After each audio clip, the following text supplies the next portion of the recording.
Well, one thing I can say is this little series is definitely not void of drama. Not at all. Okay, Tyler.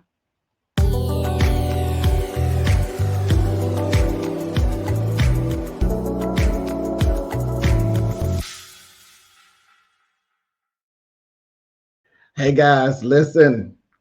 I'm back here again for Divorce Sistas Season 1. This is episode 2. It was titled Old Flames, New Scars. As I said, this right here, Tyler's in his drama phase. It's not void of drama whatsoever. We start off right where we left off with the 19-year-old who is sitting in front of Rashida, Pastor Rashida, mind you. You're sitting in front of the pastor. You've told the pastor you're worried about whether or not God is going to forgive her for these sins that she's committed. And naturally, which everybody knows that answer. Like everybody knows, God forgives. That's what he does. That's what he's known for. He forgives. Now he'll make you pay for some stuff if you be, somewhere down the line, you'll pay on the front end or the back end. He'll get you. But I always say, my God, he has a different type of sense of humor. He does. So I think that's kind of where karma kind of works into things, and it's all divine. You pay, but he forgives you, but you will pay on the front end or the back end. That's just the way it is. That's life. Okay. And it is 50% good, 50% bad. Whatever. Get into it. But then you go on, because you know God's going to forgive you. You know you've been taught that. You want to know if she's going to forgive you. You go ahead and you lead in and she asks you, well, why would I have to forgive you? Did you do something against me? Yeah, I've been sleeping with your husband. You really were calling. You were really calling her from the rafters. You playing games. You sitting in her face playing. You was really testing her gangster. Okay. I said, girl, you are better than me, honey. She was sitting up there. I said, Miss Thing, my Bible would have been so crooked up in my hand, honey. You did what? You've been sleeping with her. And wait, and here's the thing with Rashida. I said, Rashida, you want something. Rashida, she literally walked her through and had her give her details.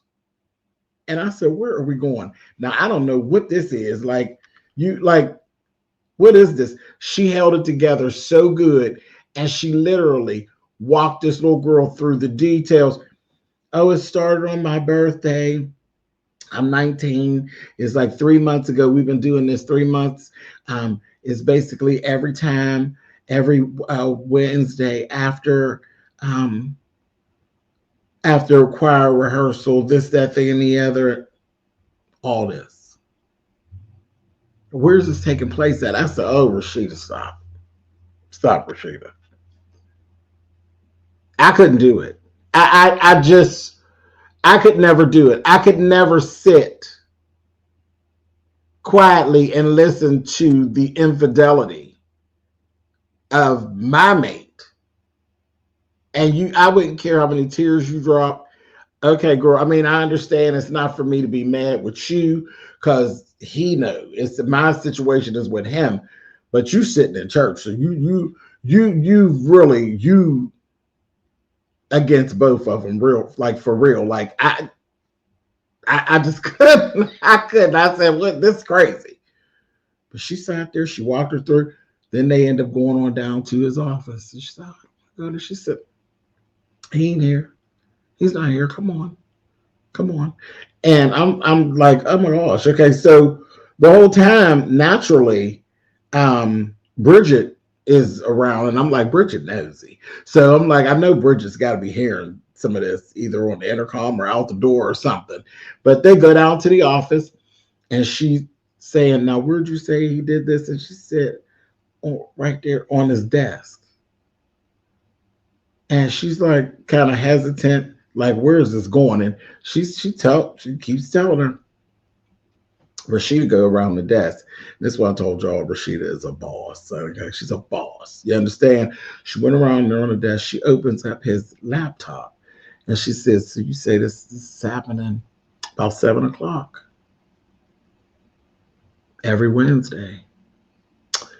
She opened up that laptop and then she got the Bible. She said, I just want to read this scripture to you because this scripture, I love this scripture. And she goes and she starts reading this here scripture. I ain't going to quote it word for word, but she goes and she reads this here scripture. But the whole gathering of it, she said, "Oh yeah, I love this." She said, "Now this part right here, you got to really know this part right here." She said, "Yeah." And basically told the girl that the wicked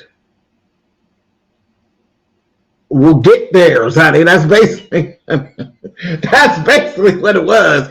People do what they do, but the wicked will actually get their just due. That's basically what that scripture said. And she turned around, she said, "I'm not wicked." She said, "Oh yeah, you are. You are." And that is really specifically for you because you are wicked. She said, "See, turn that laptop. See them 4 screens? Them are 4 cameras. And I could see them cameras, they never go off. I could see them cameras. There's cameras all in here. I could see them from my office. Bridget could see them. And we looked at these cameras. You ain't nowhere on there. You wasn't never up on this desk. So exactly what it is, are you going to extort money from the church? Is that what you was going to? Baby, when I tell you I sat here and gagged. I sat here and gagged. She held her composure and literally flipped that whole thing around on her. And at one point I said, "Girl, are you lying? Like, are you lying? Like, are you that in denial that you're lying about everything, trying to throw this at her?" What? Like, I just didn't get it. Well, the girl went and she's like, "I'm not wicked and this, that, and the other, and you're calling me a liar. And I'm just, you know what, I'm going to get my lawyer." She said, there it goes right there. There it goes. Lawsuit. See, yeah, I was wondering when she's going to show. She just showed up. She showed up. So you're going to extort the church, right? Because you know the church don't want that type of stuff on their name. So now you want to extort us for some cash. What is it that you're trying to do? I said, "Girl, come through, Miss Rashida. Come through." She cracked her face so bad. That girl folded up like old cheap luggage and went marching on out of there.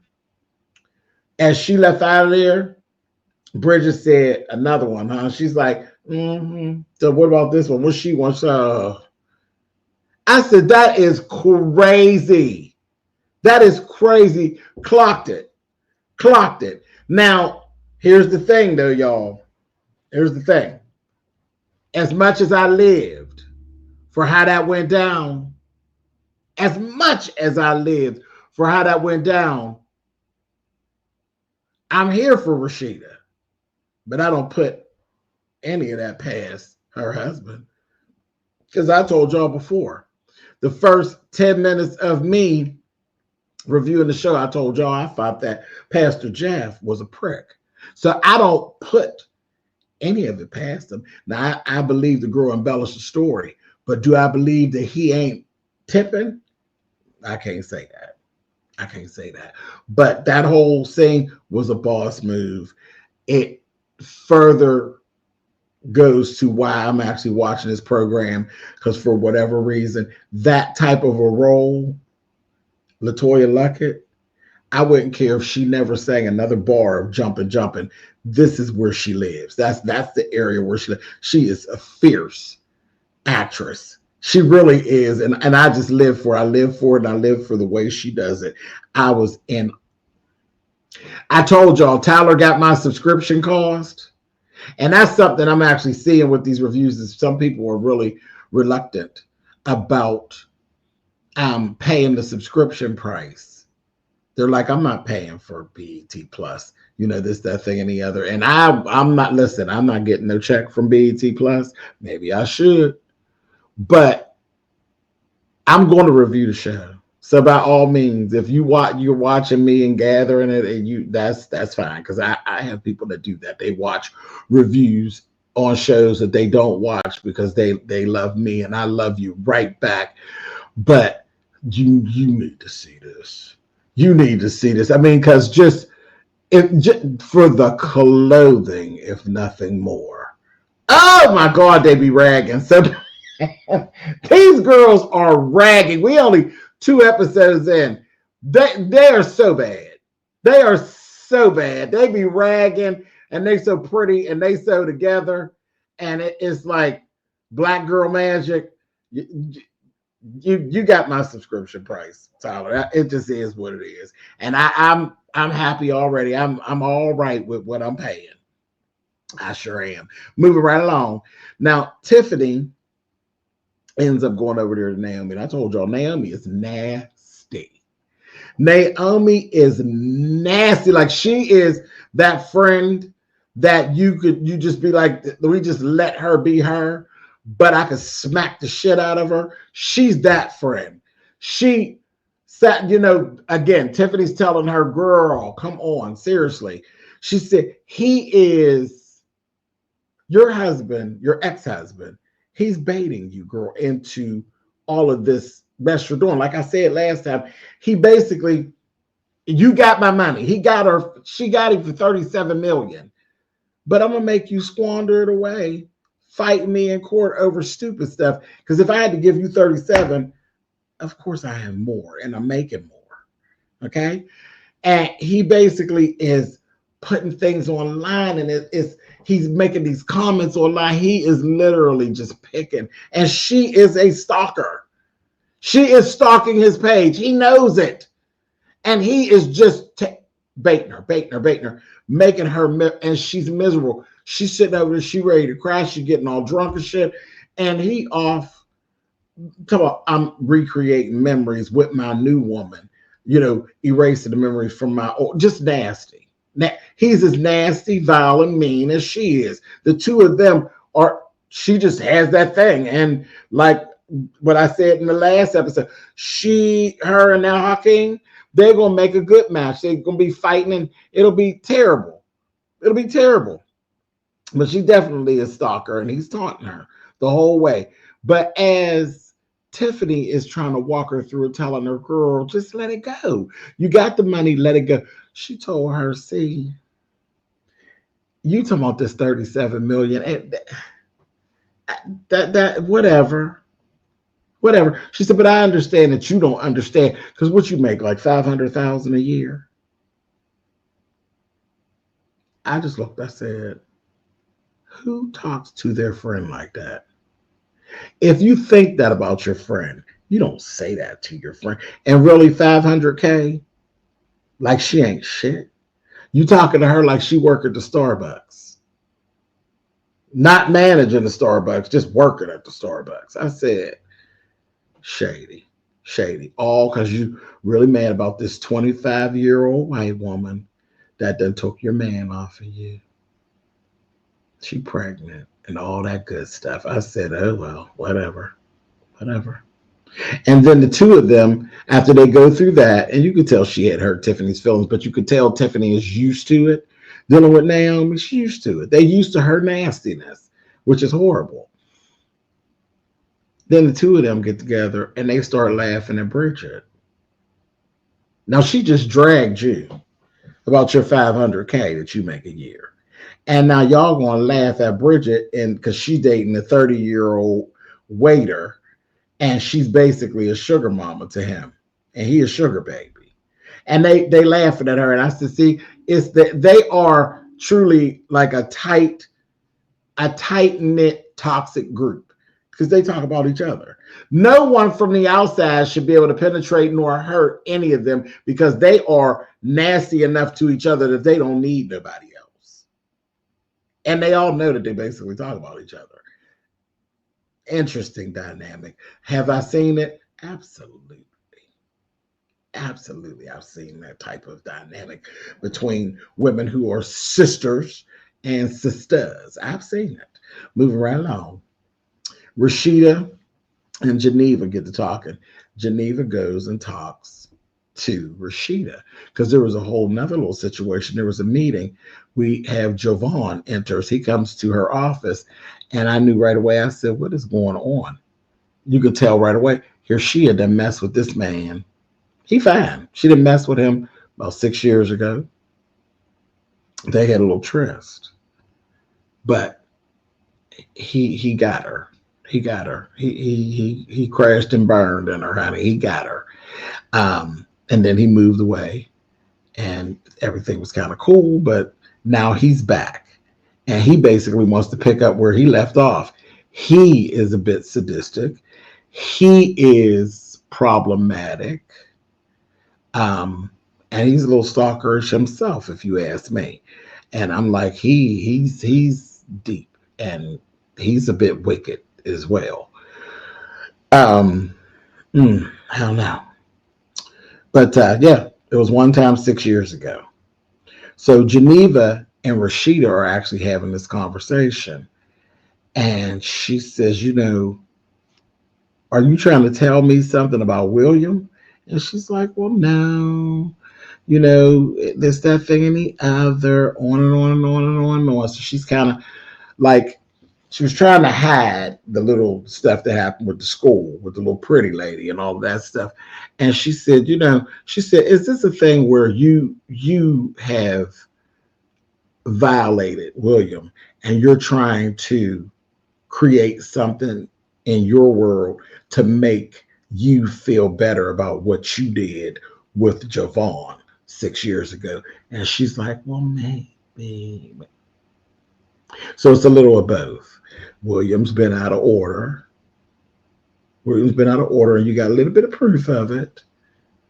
But really, with what you've done and what you have going on, should you really be making a big deal of it? Do you really want to open up that can of worms? Because again, karma is out there and existing. But it was just good that Rashida is a pastor and all that, but they can actually talk freely. And she basically told she's weak for Jovan, and she's like, oh no, I'm good. And Rashida's like, this girl, what am I gonna do with this girl? And you can see it all over. He got her. Her nose is wide open, and not just her nose, wide open. I said, oh my God. So here it is, the day of they're getting ready for this here benefit and all of this. And we had the whole scene where Naomi is definitely going. She got a glam squad that actually was coming in as Tiffany was going out. Tiffany's like, oh, so you really are going, oh my God. And she already started drinking. So they know it's going to be a shit show. But she had her little glam squad came in there. She didn't cuss the glam squad out. She mistreated the glam squad. They're another group of friends. She is another group of friends. Now, these girls are ghetto. Okay? So you got the hairdresser where the hairdresser done cussed her back out. So the bitch, don't be talking to us any old kind of way and this, that, and the other. She's like, I'm gonna fire you. She's like, girl, ain't nobody think about you. They get it. So they, she need that balance. They cussed her back out.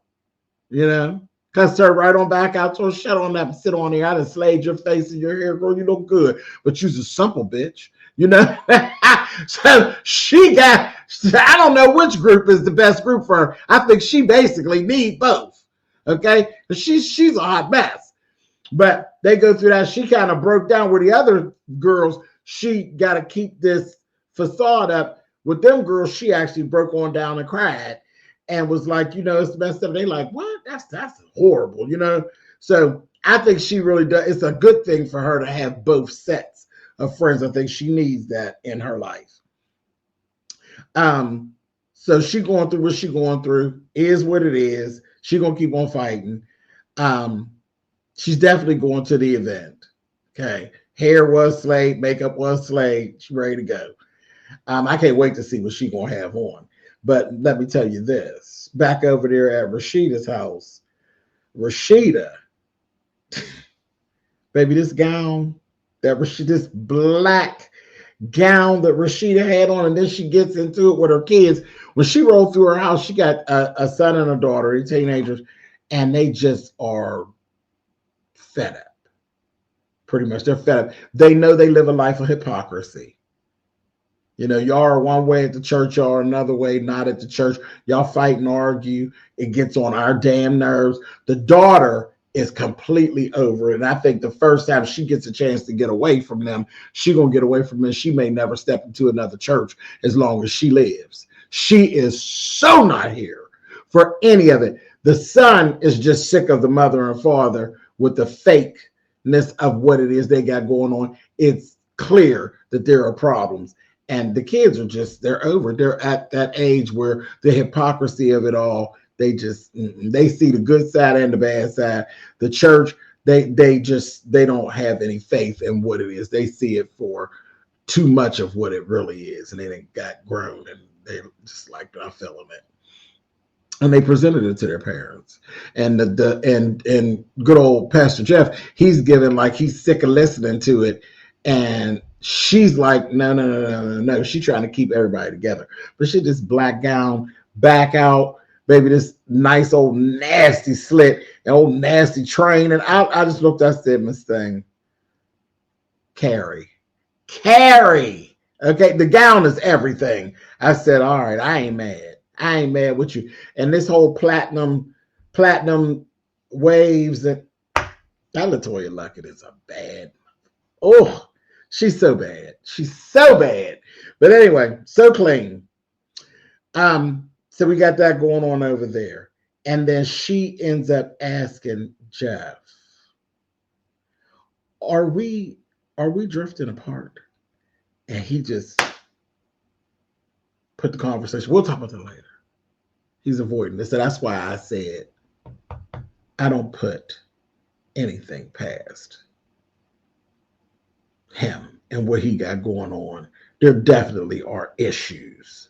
There's definitely issues, and it's definitely wearing on Rashida. It's wearing on her.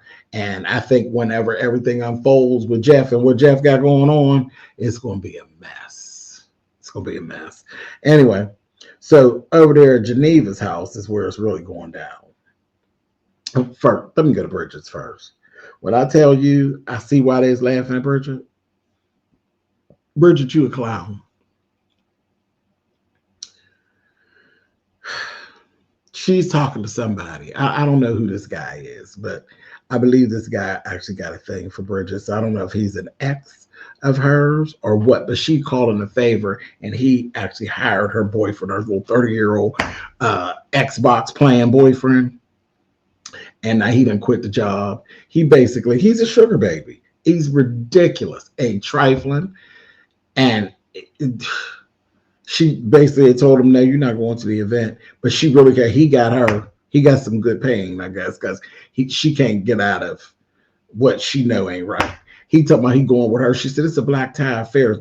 And he's like, I got a black tie. She's like, no, black tie mean it's a tuxedo. I got one of them. She's like, man, I know you ain't talking about that damn Mater D outfit that you got from where you used to work at, wherever you was working. He like, yeah, it's over there in the hamper. In the hamper. She's steaming her dress. And he talking about a work uniform that he got in the hamper. And she told him he stunk. He told him, let's go over and get in the shower, whatever. She's like, I ain't got time for all that. And then he goes and dumps the hamper, like literally dumps the hamper out, shirt and all. And telling her, no, girl, hook me up, put my stuff together, press it on out. I'm good. I only wore it that one time. You wore it that one time, and it been in the hamper how long? Just rested in the funk. She didn't smell it and said, but didn't ever tell him that he couldn't go. I just looked at her. I said, Bridget, you a whole clown. And I see why they talk about you. They should talk about you. They should talk about you because you really. That's a mess. That's a whole mess. Now let me go on over here to Geneva. So Geneva, she got her whole little thing going on. She mad with William. He's like, what did I do? Did I do something? What's going on? He tried to get a little something going before they get going. And I thought she had her dress. She had to change clothes. She had this bad black top. I said, is that the top of her gown? I thought she was dressed. She ain't dressed. She ready to do something. She ended up wearing jade green and had her hair pulled up sharp. But she comes in and she's coming down the steps. She's ready. Here, Williams out there, he's just grinning and smiling.